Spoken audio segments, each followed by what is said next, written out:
tapi nanti kita akan memberikan panduan yang lain gitu. Apa patologi. Kalau ini kan khusus patologi untuk kurban gitu. Baik, sebelum memasuki eh, materi, saya ingin menyampaikan bahwa ternyata peserta ini kan ada yang belum mendapatkan patologi ya, benar ya? Iya, dokter. Ya, sekilas saja saya sampaikan bahwa patologi itu adalah ilmu yang mempelajari penyakit gitu ya. Kalau apa itu namanya berdasarkan arti kata itu ilmu penyakit gitu. Tetapi lebih luas patologi itu mempelajari eh, perubahan-perubahan yang ada ataupun mengenali penyakit berdasarkan perubahan yang ada gitu ya. Perubahan baik makroskopik maupun mikroskopik gitu. Karena setiap penyakit itu memiliki karakteristik gitu, dia menyebabkan perubahan yang berbeda-beda gitu ya, sehingga bisa diketahui, dipelajari melalui patologi ini. Sebagai contoh ini satu macam saja esofagus gitu ya. Esofagus itu bagaimana permukaannya? Tentu saudara-saudara sekalian sudah tahu ya, baik yang sudah mendapatkan patologi maupun belum di anatomi itu kan sudah diajarkan ya. Jadi apa ini permukaannya halus gitu ya, tidak ada warnanya homogen gini ya. Tuh. Lalu bagaimana esofagus yang mengalami perubahan ya. Jadi yang mengalami perubahan berarti di situ permukaannya itu warnanya sudah tidak homogen lagi. Sedikit ada bagian yang kemerahan, ada apa titik-titik darah, bercak darah, kemudian eh, ulcer ya. Ulcer itu cekungan. Jadi di samping perdarahan ini juga ada apa cekungan-cekungan yang disebut ulcerasi. Jadi luka atau lesi yang berupa cekungan disebut ulcer, gitu ya. Itu saja apa pendahuluan. Jadi em, apa di patologi nanti eh, pembahasan patologi ini perubahan jaringan yang disebabkan karena penyakit, gitu ya. Nah ini apa penjelasan mengenai ini ya apa panduan ini. Ya. Penyakit apa saja yang sering dijumpai ataupun penyakit-penyakit yang penting gitu ya, yang saya sampaikan di sini adalah penyakit yang sering dijumpai pada pemeriksaan kurban gitu. Berarti penyakit-penyakit pada ruminansia ya, baik baik sapi maupun kambing gitu. Salah satunya adalah penyakit mulut dan kuku, gitu ya. Penyakit ini disebabkan oleh virus itu atau nama ininya biasanya disebut eh, foot mouth disease virus gitu ya penyebabnya. Nah, bagaimana tanda-tandanya gitu ya? Kalau kita melihat pada saat ini apa hewan itu masih hidup gitu ya, kita bisa melihat pada daerah mulut ya, pada daerah mulut dari apa luar dulu ya dari luar di sekitar mulut itu di sekeliling mulut di situ ada penebalan kulit ya. Kulit itu normalnya itu elastis gitu ya, elastis kemudian rata eh, apa sama gitu. Tetapi di sini ada beberapa bagian yang mengalami penebalan gitu ya. Nah ini. Kemudian eh, di dalam mulut bagaimana? Nah, ternyata di dalam mulut itu pada ini bagian dalam dinding bagian dalam itu ada luka gitu ya, ada lesi ataupun disebut apa ya, em, lepuh gitu ya. Jadi luka yang melepuh dan lepuh itu bisa pecah gitu. Jadi seperti sariawan. Nah itu di dinding ini ya. Nah kemudian lebih dalam lagi kalau dilihat bagian lidah ya. Lidah itu juga normalnya kan permukaannya itu ada kasar gitu ya. Kasar tapi rata gitu. Warnanya juga rata kemerahan. Nah, di sini lidah itu bagian-bagian tertentu ada yang melepuh gitu ya. Lepuh atau kalau bahasa ininya physical gitu ya. Physical itu suatu tonjolan yang berisi cairan bening gitu. Nah, lepuh ini juga bisa pecah ya. Kalau pecah dia menyebabkan apa sakit ya, jadi nyeri gitu sehingga hewannya tidak mau makan ya. Nah, bukanya jadi kemerahan.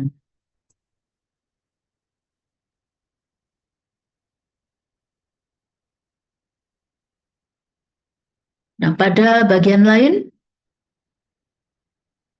eh sebentar, ini tampilannya sudah besar ya, sudah cukup jelas ya, Jelas, dokter. jelas ya. Jadi cukup gini aja ya. Hmm.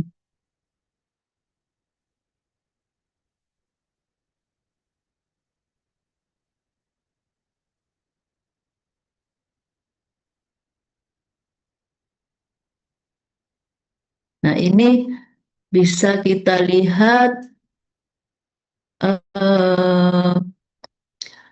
apa lepuh-lepuh ya pada puting, pada puting susu itu juga bisa terjadi lepuh dan juga apa ini seperti ini berisi cairan yang berwarna orange, yaitu ada fibrin gitu ya.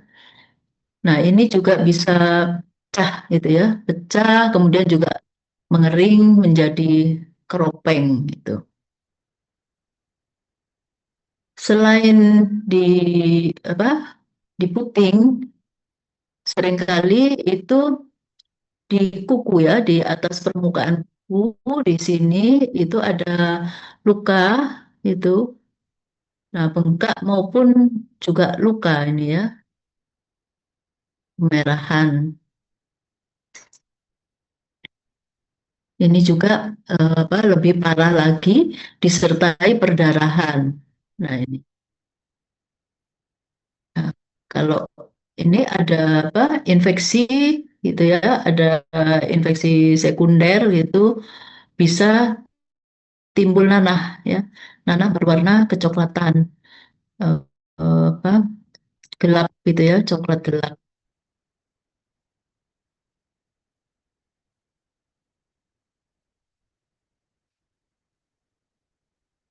Nah, ini mungkin kemarin sudah dijelaskan Dokter Dian ya untuk apa itu namanya regulasinya gitu ya. Apa boleh dipotong kalau gejalanya ringan gitu ya.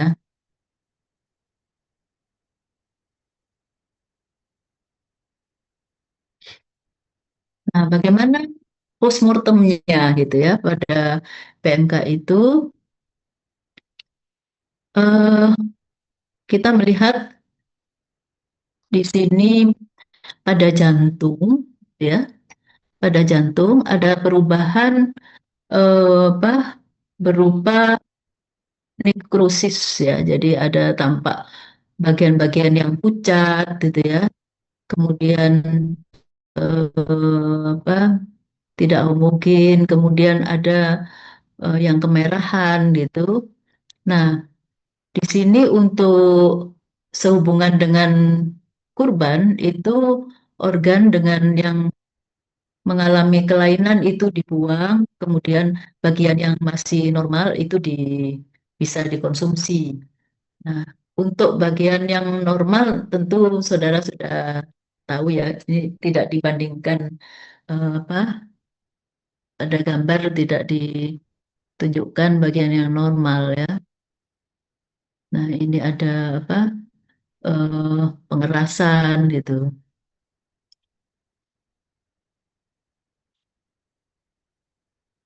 Nah, selanjutnya, oh ya, untuk PMK ini karena sebetulnya ada ciri khas pada apa bayi ya, bayi lahir itu Tiger Heart itu. Tapi kan apa yang sehubungan dengan kurban itu kan hewan dewasa ya. Selanjutnya adalah lumpy skin disease. Ini juga virus ya, Capri pox virus ya.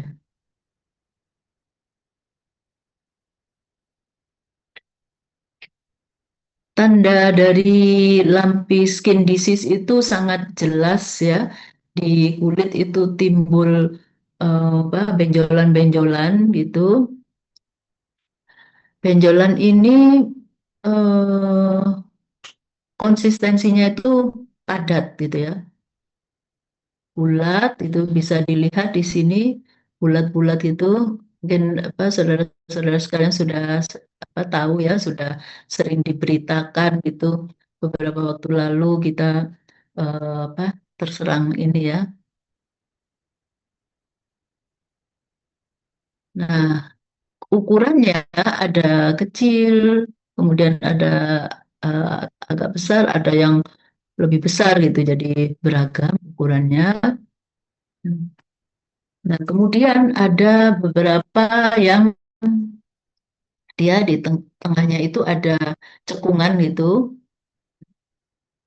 dan kasar dan merah ya, warnanya merah. Nah, ini seperti ini ya. Nah, itu apa kalau pada pemeriksaan antemortem kita bisa lihat itu.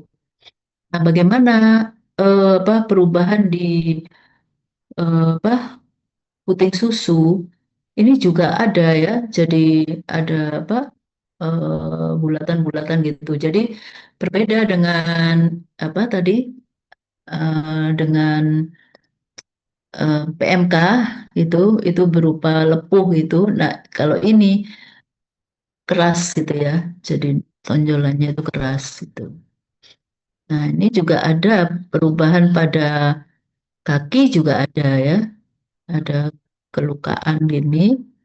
Nah, ini biasanya karena infeksi sekunder.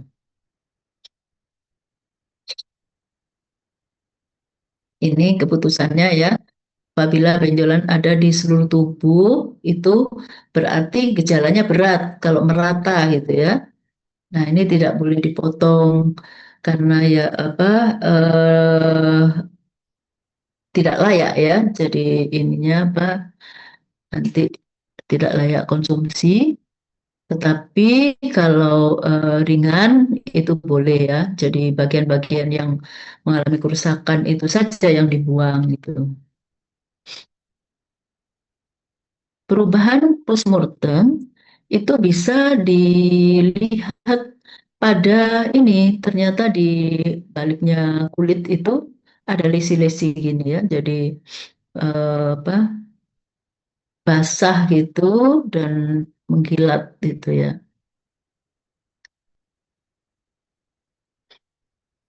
Nah, pada daerah eh, ini daerah mulut bagian ya dari permukaan ini ya. Itu juga ada lesi ya. Jadi terdapat kelukaan ini. Kemudian pada lidah itu membengkak itu dan juga ada semacam luka-luka gitu ya. Sini. Nah, tentu kalau seperti ini dibuang ya.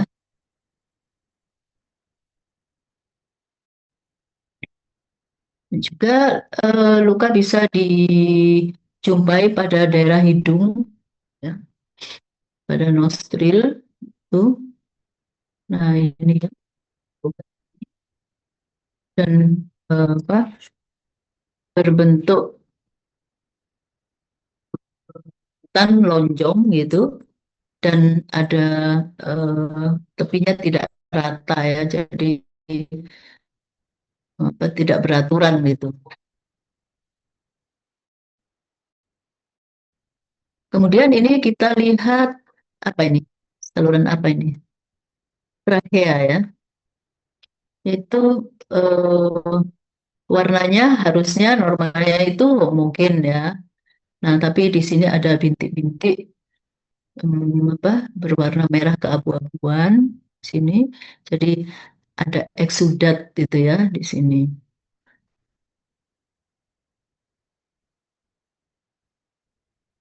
Kemudian eh, kelukaan itu bisa juga terjadi pada lambung. Nah, pada lambung itu ada luka yang dalam gitu ya, benjolan tapi dia apa em, ini apa menjadi seperti ulcer gitu ya. Jadi di apa luka gitu ya, benjolan tapi terus menyebabkan luka.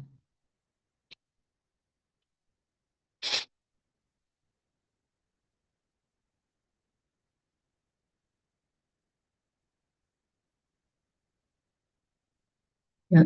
Bagaimana pada paru-paru? Di sini paru-paru itu terjadi pembesaran, permukaan tidak rata, itu dan konsistensinya padat. Jadi kalau ditekan gitu, dia normalnya paru-paru kan seperti spons ya, tetapi di sini apa padat gitu. Jadi seperti daging gitu. Kemudian ada beberapa bagian yang eksudat ya, ada nanah.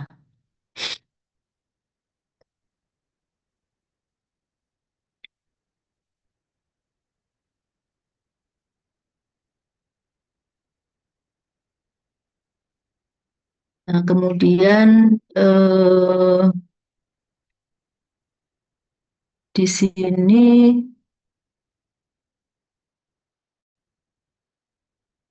ada kelenjar ya, apa itu namanya? Kelenjar getah bening, tapi ini tidak dijelaskan sebelah mana ya. Jadi biasanya ya di sekitar paru-paru gitu ya. Jadi di apa di bagian organ yang mengalami eh, apa perubahan di situ kelenjar getah beningnya juga terjadi perubahan. Jadi ada pembesaran karena di sini kan apa pertahanan ya, jadi merupakan organ limfoid itu. Jadi di sini terjadi pembesaran, kemudian ada cairan itu ya putih dan keabu-abuan. Terjadi juga PTH, itu edaran. Kemudian pada otak ini terdapat perdarahan ya, jadi lesi yang disertai perdarahan.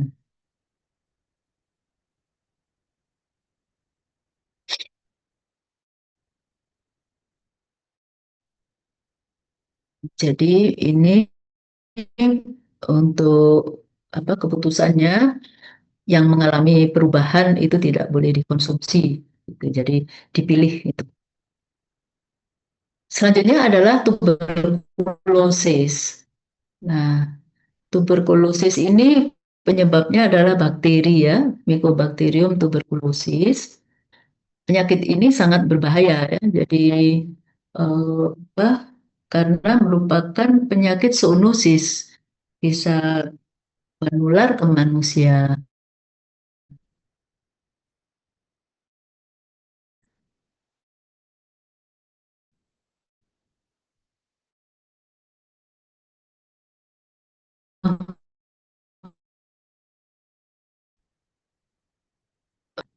setiap melakukan pemeriksaan itu menggunakan masker, kemudian sarung tangan itu harus ya, jadi glove itu harus selalu digunakan gitu. Kemudian juga sedia hand sanitizer gitu ya.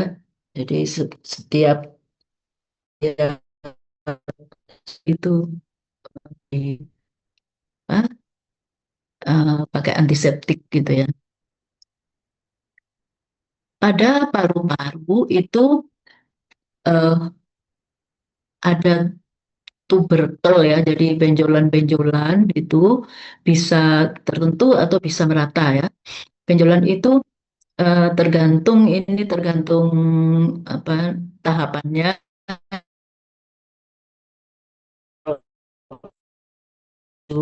Itu benjolan itu di perkejuan gitu ya. Jadi benjolan itu di bagian itu terjadi perkejuan.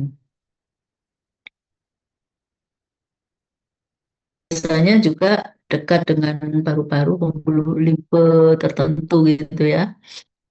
Ini juga terjadi apa? Terdapat benjolan dan juga bisa terjadi perkejuan atau radang kasiosa ya.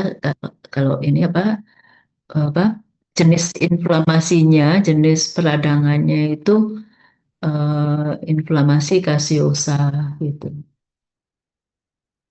Yang secara umum itu yang perkejuan itu kasius ya. Ini adalah granulomatus ya.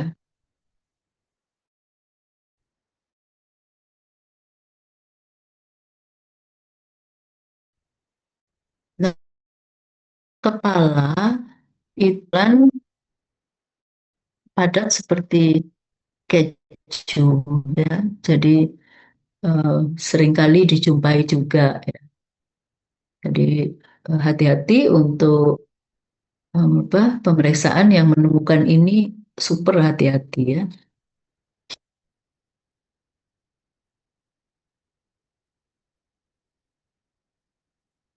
Ada jantung itu juga bisa ya terjadi granulomatus itu.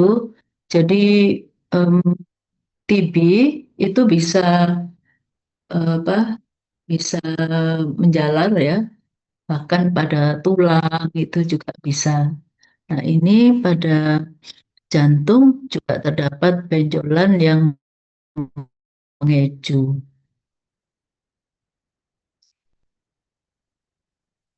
Jadi untuk TB itu dibuang ya, tidak boleh dikonsumsi. Selanjutnya penyakit antraks. Nah, ini juga penyakit yang sangat berbahaya dan termasuk zoonosis juga.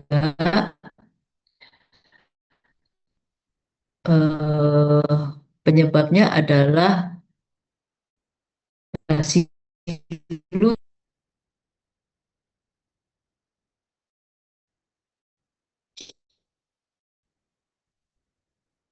Nah, TIT ini TIT ketika kemarin sudah dijelaskan ya ini ya, dicurigai gitu ya, dicurigai antraksis itu tidak boleh dipotong tapi langsung di ini, maksudnya tidak boleh apa, konsumsi gitu ya. Tuh, jadi eh, langsung diisolasi daerah situ ya dan diamankan karena penyakit ini sangat tahan gitu ya. Jadi apa, bakterinya itu sangat tahan bertahun-tahun bahkan itu ya bisa masih bisa menularkan gitu. Perubahan khasnya itu adalah pada limpa ya. Limpa ini membesar dan berwarna gelap. Eh, sehingga disebut juga radang limpa ya. Nah, ini berwarna gelap. Ya, antraks ini itu adalah terjadi perdarahan, apa, darahnya itu susah membeku ya, sehingga dia me, apa, ya apa itu namanya? Ya susah membeku, kemudian mengalir itu dari seluruh lubang alamnya, bisa dari telinga, kemudian dari mulut, dari hidung gitu, semua lubang-lubang itu mengeluarkan darah. Pada kelenjar getah benih itu terjadi pembesaran dan perdarahan.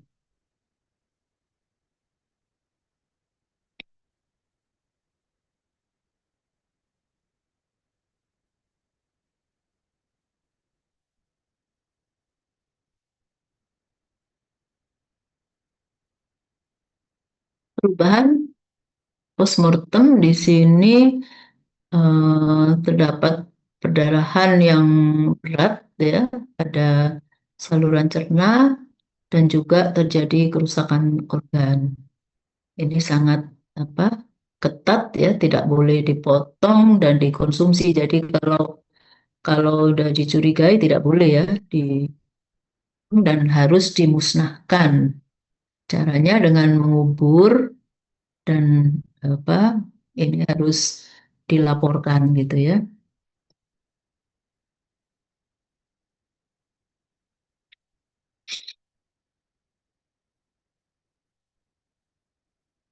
Nah, untuk penyakit parasit itu yang sering ini adalah fasciolosis ya, disebabkan karena fasciola, fasciola hepatica biasanya ya, gantung ya, fasciola hepatica, fasciola gigantica itu kalau pada kambing. Nah, bagaimana apa ciri khasnya cacing ini, apa organ targetnya itu pada ruminansia itu di hepar ya, di hepar dia itu hidup di apa ductus bilivirus ya, jadi dia eh, berkembang di saluran empedu ya, ductus bilivirus, sehingga kalau apa kalau awal ya kerusakan pada hati itu awal di permukaan dorsal itu apa tanpa normal gitu ya. Tapi ketika dibalik di ini apa yang menuju ke empedu itu, nah itu ada pengerasan-pengerasan itu ya. Jadi seperti ini dinding saluran empedu terjadi penebalan dan apa cacing ini menyebabkan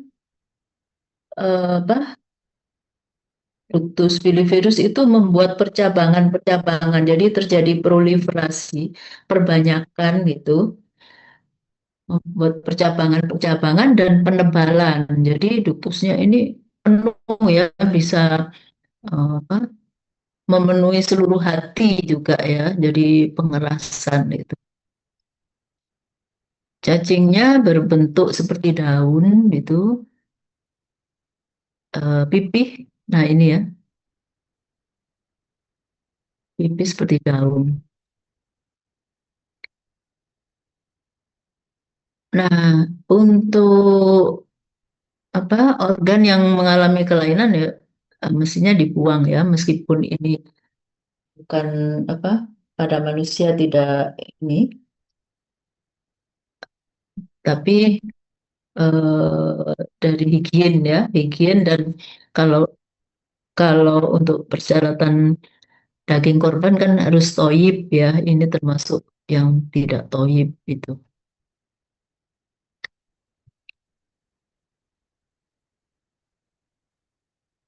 ya mungkin itu saja yang bisa saya sampaikan beberapa penyakit yang sering gitu ya dan apa sebetulnya ada banyak lagi ya penyakit yang mungkin, tapi yang paling sering itu tadi yang sudah saya sampaikan.